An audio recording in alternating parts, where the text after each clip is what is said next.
Siamo in diretta. Perfetto. Buongiorno, buonasera o buon pomeriggio a chi ci sta guardando.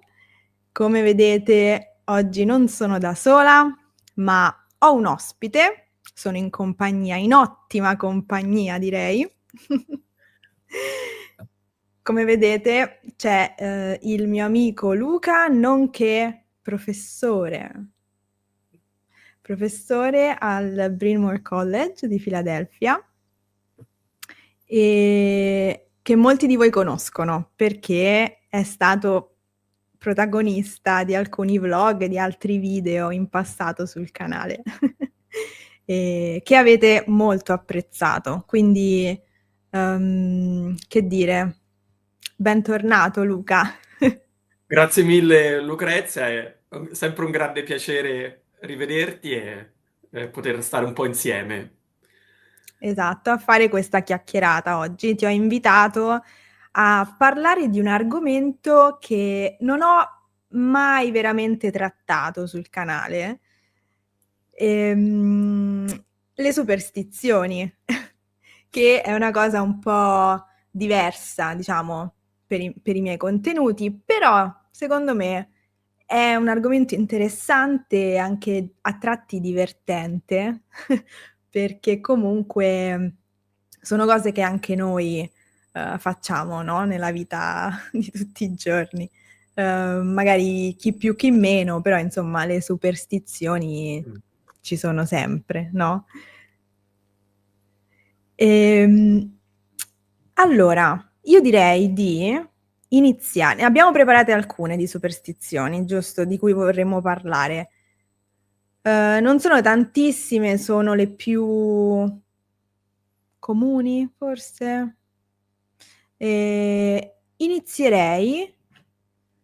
Da quale vuoi iniziare? Ti do, diciamo, l'onore di scegliere la prima. Beh, forse da una delle più comuni che è lo specchio, Ok. se per te va bene. No, ho sbagliato, aspetta, eccolo. Ho anticipato una cosa che volevo dire dopo, vabbè. Errori della diretta, dai. È il bello della diretta. Esatto, esatto, il bello della diretta. Allora, lo specchio rotto. Rompere lo specchio è un guaio. Sì, si dice di solito quando si rompe uno specchio che sono, si dice in italiano, 7 anni di sventura, un'altra parola per dire di sfortuna. Quindi è una superstizione molto intensa perché rompere uno specchio è una sfortuna che può durare per 7 anni, quindi Esatto. ehm, molto, molto lunga ed è secondo me una di quelle superstizioni, come dicevi di te, molto, molto comune. Ehm, ogni volta che noi abbiamo uno specchio in casa, ovviamente lo specchio è sempre molto fragile, magari lo dobbiamo spostare, ce l'hanno regalato, siamo sempre molto attenti, ovviamente perché è un oggetto fragile, ma anche perché abbiamo quest'idea che se si rompe, porta sfortuna. E l'ho trovato Esatto. sempre molto interessante. Sì, tu dici sfortuna, mi viene un po' da sorridere perché io istintivamente ho pensato alla parola che è un po' informale, colloquiale, sfiga, no? 7 anni di sfiga. Sfiga è una parola colloquiale, informale, che significa sfortuna. Ecco. Esatto, che è molto interessante a livello linguistico perché sono tre parole tutte con la S privativa davanti, quindi sventura, un po' un italiano un po' più antico, sfortuna, che è l'italiano comune, e sfiga, quindi è una S che dimostra sempre un'assenza di qualcosa, l'assenza della fortuna. Quindi è interessante come sono tre parole, come hai detto te, molto diverse anche e soprattutto nel registro, però accomunate da questa S iniziale. Esatto, quindi oggi è anche un'ottima occasione per ampliare il vocabolario, no? Con questa lezione parliamo un po' di cultura, ma soprattutto di lingua. Ti è mai capitato di rompere uno specchio? Bella domanda. No, non mi è mai capitato. Ok, E bene, quindi direi. meglio, sono ancora un pochino fortunato, quindi. Mm-mm. A Però me è appunto, capitato una volta di e cosa è rompere uno successo? specchio. Allora, lì per lì forse non ci ho fatto tanto caso, però ripensandoci, forse un po' di sfortuna me l'ha portata. Un po' di sfiga. Un po' di sfiga, sì, sì. Mm-mm.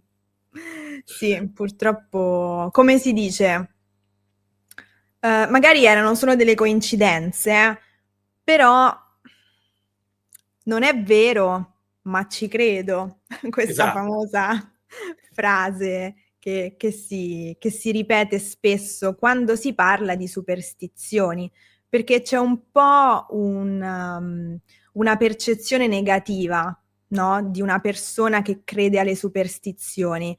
Di solito si pensa che una persona così sia, come dire, mm, poco istruita, un po' credulona, no?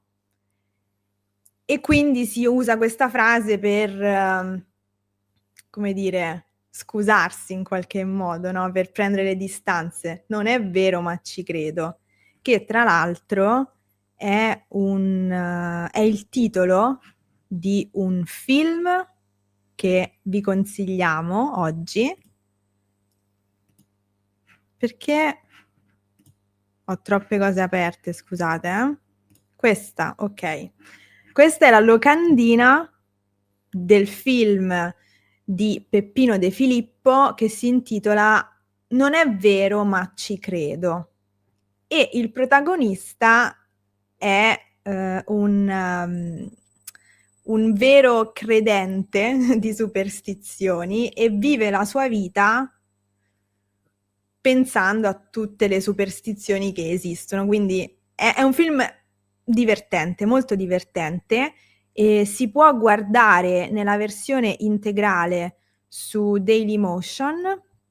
Ho trovato, diciamo, un link che vi lascerò nella descrizione del video qui sotto. È un film del 52, se non sbaglio, del 1952, ma è molto, come dire, è molto chiaro linguisticamente. Loro sono tutti attori di teatro, quindi parlano molto molto bene. Ve lo consiglio perché è divertente ed è, come dire, una finestra su un aspetto culturale che c'è, ma non sempre si vede, perché spesso le persone si vergognano un po' a dire che sono superstiziose, no? C'è un po' questa cosa, non so se sei d'accordo. Sì, sono d'accordo e secondo me la cosa che rende questo fenomeno culturale molto interessante è proprio che è un fenomeno che attraversa tutte le fasce della società. Come dicevi te, la superstizione non è legata a una classe sociale o a un grado di istruzione, quindi, ma veramente coinvolge tutta la società, perché anche se non crediamo alla superstizione, però la conosciamo e ci pensiamo. Quindi non è proprio un fenomeno culturale che coinvolge tutta la società. Perché come dici te, appunto, anche se non crediamo ovviamente alla verità di perché è una superstizione, una credenza, quindi non è scienza, però conosciamo questo concetto e in qualche modo ci pensiamo. Il fatto che ci pensiamo dimostra che forse non è vero, ma ci credo. Sì, è completamente poi irrazionale, no? Come concetto, nel senso che ci sentiamo proprio mossi dalla nostra irrazionalità, per esempio. E questo ci porta a parlare di un'altra superstizione. Quando cammino per strada e vedo magari ci sono delle impalcature, ci sono appunto delle scale appoggiate così, non riesco a passarci sotto, non ci riesco. Razionalmente so che non succederà niente, ma proprio per questo retaggio, no? Culturale delle superstizioni, non riesco a passare lì sotto e quindi faccio il giro. Ed è una cosa più forte di me, è proprio, come dicevo prima, irrazionale. Non so se tu riesci a passare sotto ad una scala. Diciamo, non è una di quelle superstizioni più forti per me, come magari rompere uno specchio o altre che poi vedremo, però se ci penso, anch'io preferisco fare il giro, perché Esatto. non si sa mai. Esatto, è proprio quello. Non è vero, ma ci credo. Io intanto faccio il giro, non ci passo sotto, sempre per precauzione. Esatto.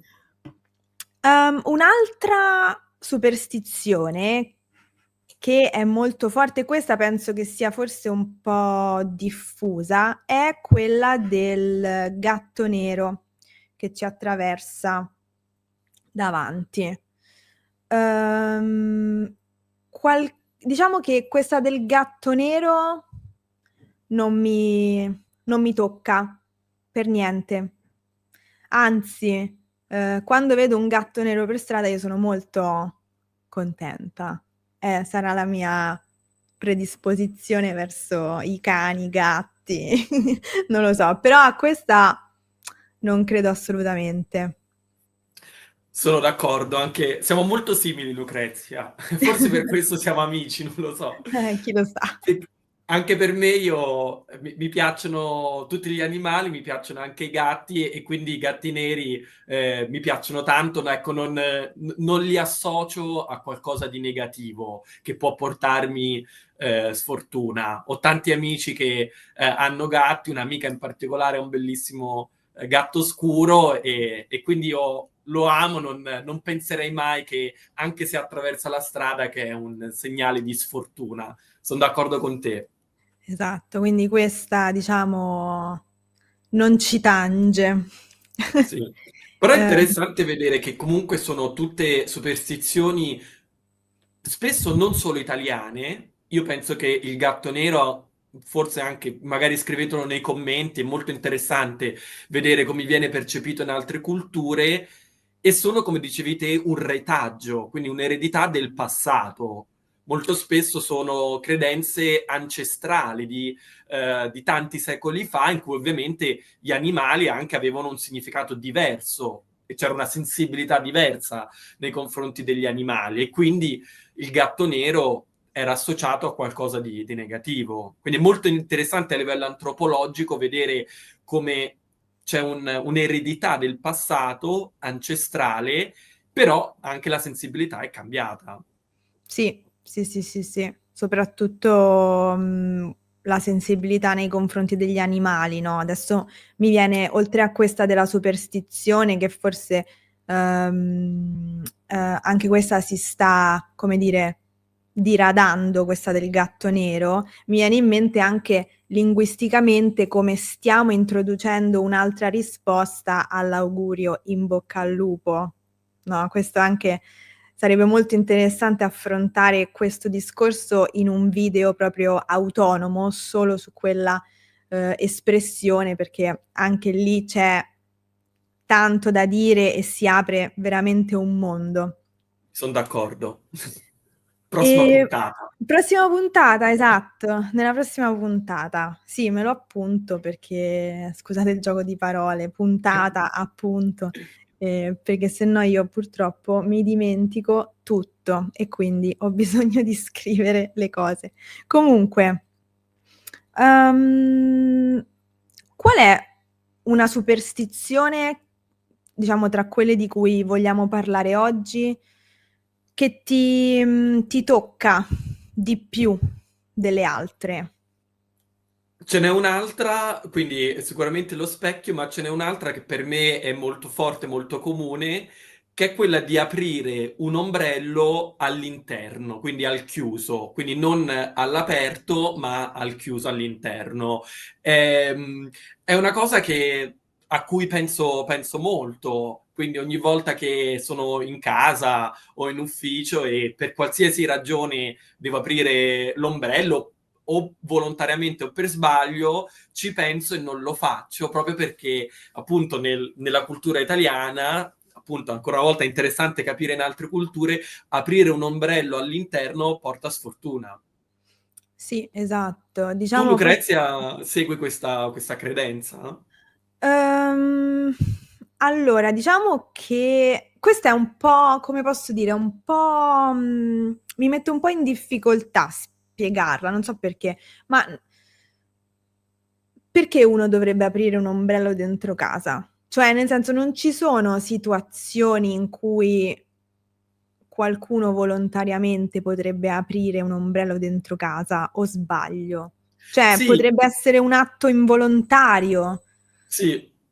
Oppure a volte è volontario. A me spesso succede quando lo fanno altre persone aprono un ombrello e in quel Mm, momento io penso, ovviamente magari loro o non credono alla superstizione oppure non conoscono la superstizione e allora io in quel momento penso e dico ah, oddio, adesso cosa succede? Spesso magari può succedere in un negozio. Se devi mm. comprare un ombrello, magari ti vogliono far vedere come si apre oppure come è fatto l'ombrello, allora lo aprono. In quel momento io sono sempre un po' in imbarazzo perché lo fanno per te, ovviamente, però al tempo stesso per me può portare anche sfortuna. Come dici te, è irrazionale, ovviamente, però è una cosa che noto. Sì, questa è effettivamente, adesso che lo dici, nei negozi forse è più comune, perché effettivamente dentro casa nessuno lo fa, forse proprio per questa superstizione, non lo so. Sì, Non ne vedo neanche in realtà la necessità, no, dentro casa, sì. forse, non lo so. E infatti penso che l'origine sia proprio questa, che appunto nessuno apre un ombrello in casa perché non piove, se sei all'interno non piove dentro casa, però se per esempio hai un danno sul tetto, allora piove dentro casa e quindi devi mettere l'ombrello. Quindi penso che l'origine sia proprio questa, che aprire un ombrello in casa significa che ha avuto una sfortuna anche economica di un danno e quindi sei costretto ad avere un ombrello per ripararti dalla pioggia dentro casa. Penso che l'origine sia ovviamente sempre difficile conoscere l'origine delle superstizioni, ma penso che l'origine sia questa, Giusto, proprio perché è poco effettivamente comune. calza, è una spiegazione calzante, uhm, perché appunto se ti piove dentro casa, la tua casa non è proprio, come dire, in forma, quindi sicuramente dovranno essere spesi soldi per riaggiustare, insomma è forse una situazione, negativa da Esatto. tutti i punti di vista, no? E di Ehm, pericolo.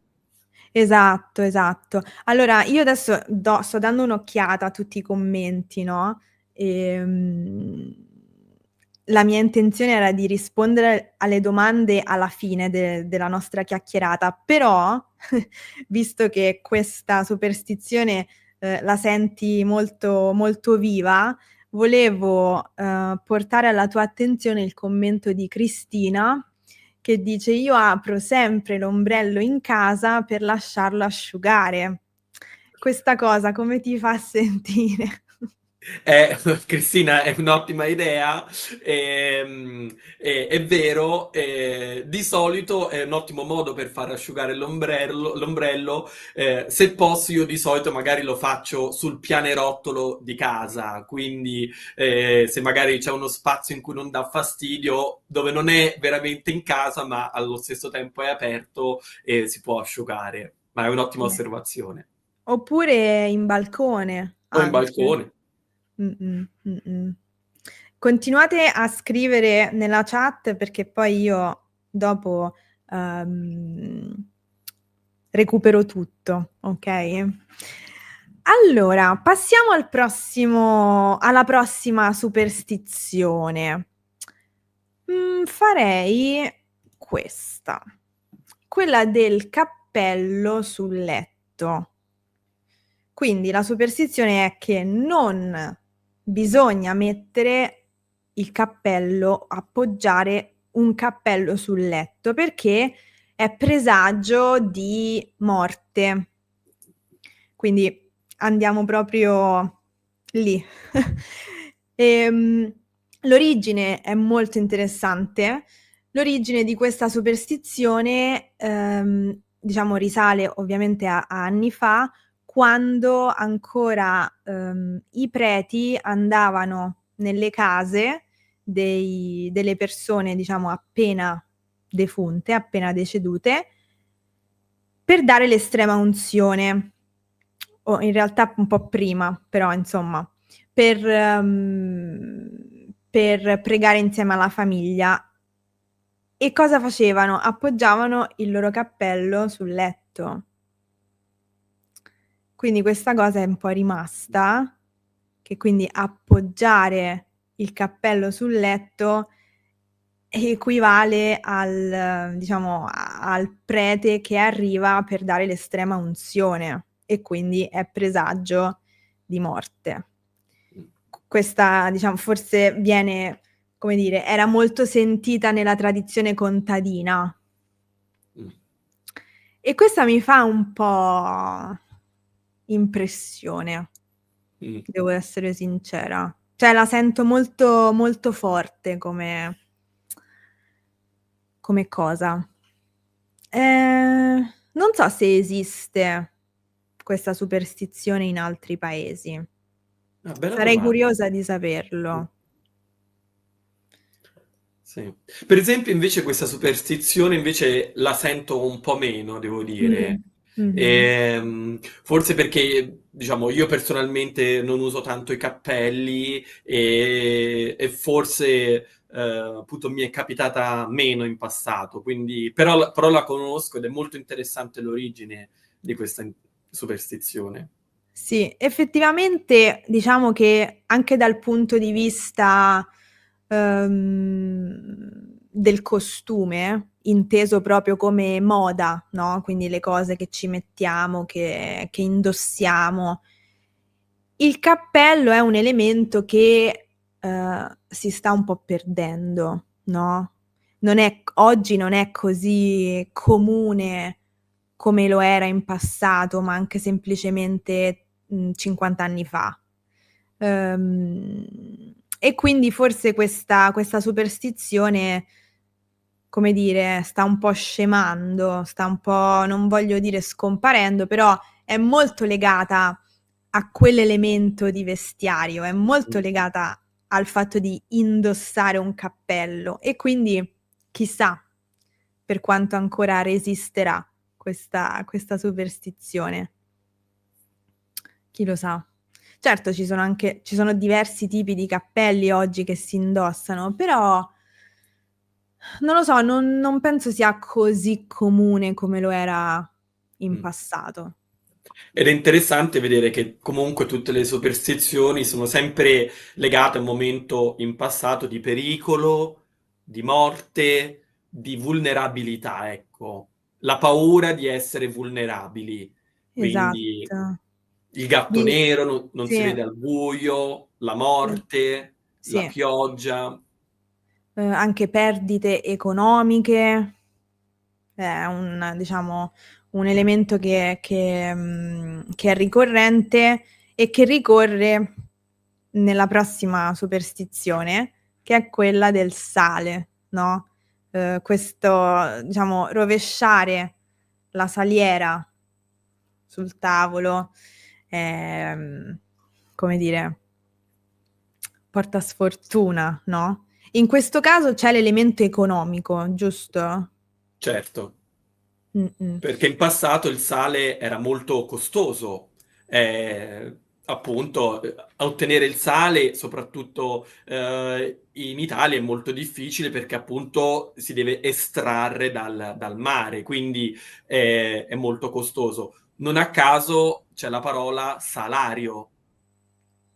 La parola Giusto. salario, quindi lo stipendio, ha la radice proprio di sale, perché sale era un elemento appunto di ricchezza Sì. nell'antichità.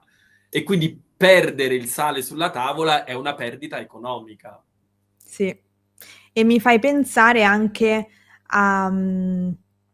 all'aggettivo salato, che ovviamente letteralmente significa che un cibo è sapido, molto sapido, ma è anche usato per dire che qualcosa costa tanto. Quindi, per esempio, un conto, siamo al ristorante, no? Chiediamo il conto è salato. Significa che è molto alto, dobbiamo pagare tanti soldi. Un'altra cosa che è salata è la multa. Le multe sono salate, no? Se guidiamo male, le multe sono Perché salate. appunto un cibo pieno di sale, ricco di sale, nell'antichità era costoso. Era Sì, molto costoso e quindi si dice effettivamente in italiano un conto salato, una multa salata. sì. E E ho per questo scoperto. Dimmi, vai. vai. No, no, No, vai tu. no, pensavo che proprio questo del sale, devo dire, anche per me è una superstizione molto forte e non so se sei d'accordo, però ha dato vita anche a un'abitudine proprio in Italia, cioè ogni volta che si è a cena o a pranzo, si sta condividendo un pranzo insieme, il sale, capita spesso di chiedere il sale per condire, ma non si passa mai mano a mano. Di solito il sale si tende in Italia a metterlo, ad avvicinarlo sul tavolo, quindi evitare il passaggio dalla mano all'altra delle due persone, proprio perché passando di mano in mano potrebbe cadere e portare sfortuna. Quindi non so se sei d'accordo, però spesso capita a Sì, tavola di dover passare il sale e si passa sì, sul esatto, sì. tavolo. Più che si passa, mi dà l'idea che si avvicina alla persona che lo ha chiesto, cioè te lo metto più vicino, poi lo prendi tu, perché se Esatto. cade io non voglio avere alcuna responsabilità. È molto interessante, anche come propria abitudine a tavola. Sì, sì, è vero. E una cosa, diciamo, che adesso, visto che ne parliamo, la menziono, non so se abbia a che fare con la superstizione o no. Fatto sta che nell'Ultima Cena di Leonardo compare una saliera rovesciata. E questa saliera Leonardo la disegna, la raffigura davanti a Giuda. Vediamo se. Allora, da questa immagine qui non si vede benissimo, però qui avrei dovuto cerchiarla in qualche modo perché si vede poco. Però andate a guardare, fate una ricerca voi su internet e andate a cercare questo particolare del quadro.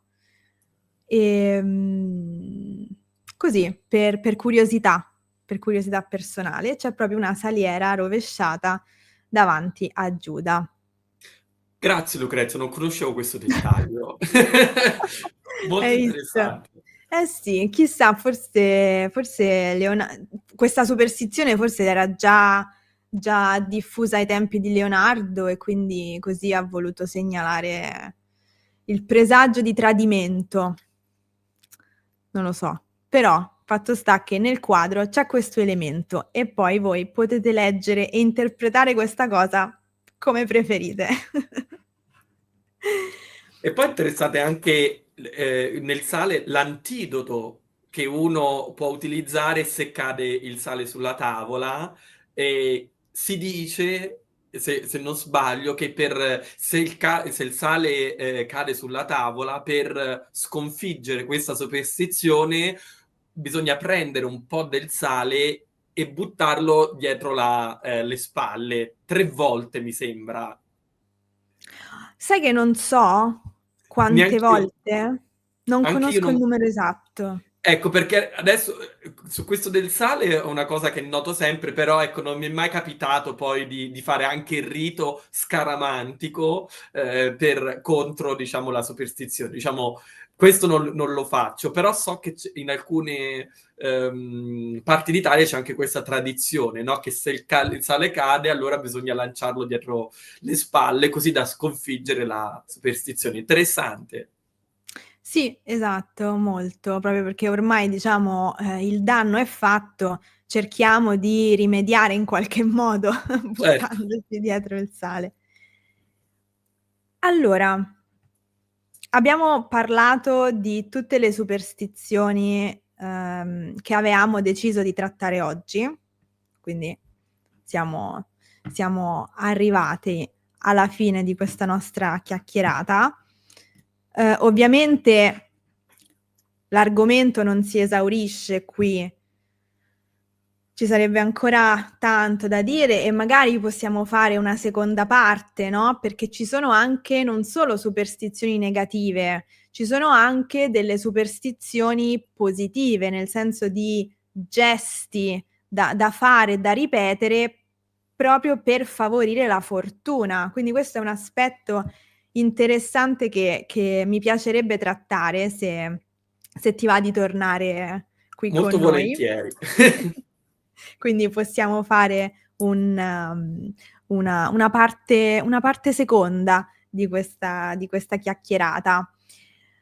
Adesso, diamo un po' un'occhiata alla chat, vediamo che cosa dite. Allora, Funky Dream 91 dice: "Per me niente superstizioni, solo per le partite del Milan ho un rituale." Sarei curiosa di sapere qual è il tuo rituale e soprattutto vorrei chiederti perché tifi il Milan? Scherzi a parte, comunque grazie per il commento e, facci sapere qual è il tuo rituale. Che questo è molto interessante perché poi ovviamente noi abbiamo trattato le superstizioni culturali, diciamo comuni, ma ci sono poi anche quelle personali. Ognuno di noi ha un piccolo rito scaramantico di buona fortuna, oppure nel caso c'è una sfortuna che ci capita. Questo è molto interessante. Esatto. C'è una domanda: è vero, che se auguri buona fortuna a qualcuno porta sfortuna? Io, credo di sì, credo di sì. Ed è per questo che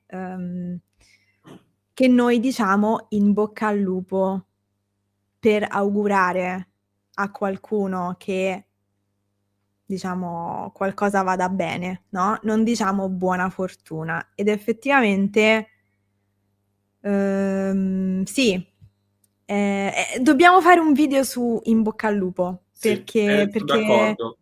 perché è molto interessante, c'è tantissimo da dire dal punto di vista culturale, linguistico. È una di quelle espressioni che richiama tutta una serie di, come posso dire, è un'espressione apotropaica, no, di quelle cose che dici per portare fortuna attraverso la lingua, attraverso determinate, espressioni, insomma. No, dobbiamo preparare una lezione su Sì. questo perché è Mi sarebbe estremamente anche molto interessante. utile perché io Lucrezia lo spiego sempre in classe e quindi avendo un video, diciamo, sarebbe utilissimo. Perfetto, allora anche questo, segnato, segnato. Però sì, sono Ehm d'accordo con questo commento. In italiano non si dice veramente buona fortuna. Sì, esatto. È un po' sì, è meglio evitare. Se qualcuno mi dice buona fortuna, mhmm, mi sento un po' come penso: "Me la stai tirando." Esatto, questa è un'espressione tirare a qualcuno. Me Esatto, la tirare, tiri. me la tiri significa mi porti sfortuna, no. Ehm, Abbiamo un'altra superstizione riguardante lo specchio. Non si può pregare di fronte allo specchio perché ti apparirà il diavolo. Non conoscevo. Diciamo che questa cosa diciamo, degli spiriti del diavolo associati allo specchio è molto comune Mm. perché se non sbaglio, correggimi se sbaglio, ehm, specchio e spettro hanno la stessa radice in latino, hanno una radice comune, qualcosa del genere. E quindi si associa molto al fatto, per esempio, quando qualcuno moriva dentro casa si coprivano tutti gli specchi, perché si aveva paura che appunto lo spirito del defunto potesse rimanere intrappolato nello specchio. Ci sono tante, tante credenze Sì. e superstizioni. Mm. Mm. Molto interessante. Sì, perché diciamo è molto suggestivo il fatto che lo specchio possa riprodurre la nostra immagine, no? E quindi da lì si apre un mondo di possibilità per quanto riguarda le credenze e le superstizioni. È al tempo stesso affascinante, ma anche inquietante. Sì, sì, sì, sì. Ma lo sai che abbiamo spettatori da tutto il mondo, da Tokyo, ci stanno guardando dalla Colombia e ogni volta è bellissimo perché dal Qatar, insomma, dalla Grecia, ci sono tanti studenti in tutto il mondo. Mi diverto sempre tantissimo a vedere da dove si collegano le persone, dalla Germania, dal Cile, Quindi anche veramente da... tutti i fusi orari. Esatto, dall'Argentina. È molto divertente. Allora, vediamo se c'è qualche altra domanda. Allora, sì, è un commento più che una domanda. Anche in Argentina abbiamo la superstizione del sale, quindi questo condividiamo. E Jane scrive: quando versi del sale negli Stati Uniti devi poi gettarne un po' dietro alle spalle. Anche questa è uguale. Poi anche in Romania abbiamo le superstizioni con il gatto nero, lo specchio e il sale. Perfetto. Abbiamo una risposta dal tifoso del Milan, che però non è una risposta. Ha detto è troppo ridicolo, non posso dirlo. Va bene. È normale, ognuno di noi ha i suoi riti personali. Esatto, rispettiamo la tua privacy, non ti preoccupare. Non ti chiederemo altro. Anche perché dirlo qui, letteralmente, è dirlo a mezzo mondo, letteralmente, perché ci seguono da tutto il mondo. Esatto, esatto, esatto. Ehm, che altro? Ecco, Marcella giustamente dice, d'ora in poi dirò solamente in bocca al lupo. Brava. In italiano sì, ve lo consiglio. Dite solo in bocca al lupo. Allora, io direi che ci siamo. Abbiamo detto tante cose e spero cose interessanti e divertenti. E non so se vuoi aggiungere qualcos'altro prima di chiudere la nostra diretta. Sì, forse mi veniva solo in mente a proposito di riti contro le superstizioni, appunto io vivo negli Stati Uniti e spesso si usa l'espressione di toccare il legno. Quindi uno deve toccare il legno, mentre invece in Italia si tocca il ferro. Sì, Quindi se esatto. speriamo che qualcosa vada bene, che non ci siano appunto sfortune, mi colpisce sempre che in America si dice appunto toccare in inglese il toccare il legno, mentre ecco, non lo dite in italiano perché da noi si dice toccare ferro. È interessante questa Esattamente. differenza. Esatto. E probabilmente viene dal fatto che, come dire, uno degli oggetti porta fortuna è il ferro di cavallo. È vero. Ma non... adesso mi viene da dire tutto, troppo, no, dobbiamo fare una seconda parte. Allora, io direi di ringraziare tantissimo il nostro ospite di oggi. Grazie per aver accettato il mio invito, Luca. È sempre un piacere fare queste chiacchierate con te.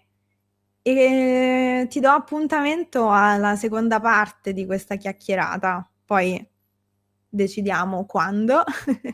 E ringrazio tutti voi per esservi collegati e per aver interagito nella chat, quindi averci fatto domande, per aver lasciato commenti, è sempre molto, molto divertente e dobbiamo farne di più di queste dirette perché mi dà l'opportunità di fare dei contenuti più spontanei, no? Con un ospite, c'è la chiacchierata. Non lo so, ogni tanto è bello fare le dirette così.